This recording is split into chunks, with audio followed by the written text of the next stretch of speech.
భారత్ పాకిస్తాన్ మధ్య మరోసారి ఉద్రిక్తతలు పెరుగుతున్నాయి. ఇప్పుడు కొత్తగా సింధు నది జలాల విషయంలో పాకిస్తాన్ ఆర్మీ తీవ్ర భారత్కు హెచ్చరికలు చేసింది. మాకు రావాల్సిన సింధు జలాలను ఎలాగైనా సాధించుకుంటాం, దేనికైనా సిద్ధమే అని పాకిస్తాన్ సైన్యం ప్రకటించింది. గత ఏడాది పహల్గాం ఉగ్రదాడి తర్వాత భారత్ ఆపరేషన్ సింధూర్ చేపట్టి పాకిస్తాన్లోని ఉగ్ర స్థావరాలపై దాడులు చేసింది. అదే సమయంలో సింధు జలాల ఒప్పందాన్ని కూడా తాత్కాలికంగా నిలిపివేసింది. అప్పుడు భారత్ కఠిన నిర్ణయం తీసుకుంది. పాకిస్తాన్లో కలకలం రేగింది. భారత్ సింధు జలాల ఒప్పందాన్ని నిలిపివేసి తన వాటా నీటిని పూర్తిగా వినియోగించే దిశగా అడుగులు వేస్తోంది. దీంతో పాకిస్తాన్లో కరువు నెలకొంది. అక్కడ నీటి కొరత, వ్యవసాయంపై ప్రభావం పడడంతో ఆందోళన పెరిగింది. సింధు నది నీటి ప్రవాహాన్ని భారత్ పూర్తిగా నిలిపివేయలేదు. భారత్ తన హక్కుల మేరకు నీటి వినియోగాన్ని పెంచుతోంది. దీంతో పాకిస్తాన్ భారత్ను రెచ్చగొట్టే వ్యాఖ్యలు చేస్తుంది.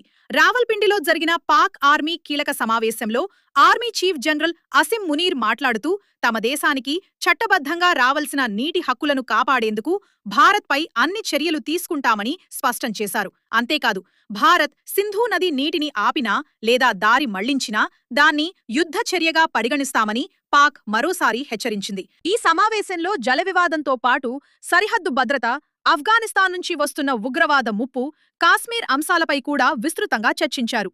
దేశ రక్షణ కోసం ఎలాంటి పరిస్థితినైనా ఎదుర్కొనేందుకు సిద్ధంగా ఉండాలని పాక్ సైన్యానికి ఆదేశాలు జారీ చేసినట్లు వెల్లడించారు.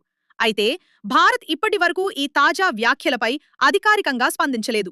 ఈ పరిణామాలతో భారత్ పాకిస్తాన్ మధ్య ఉద్రిక్తతలు మరింత పెరిగే అవకాశం ఉందా అనేది ఇప్పుడు అంతర్జాతీయంగా చర్చనీయాంశంగా మారింది. ఈ విషయంపై మీ అభిప్రాయాలు కామెంట్ చేయండి. ఇలాంటి అప్డేట్స్ కోసం సబ్స్క్రైబ్ చేయండి.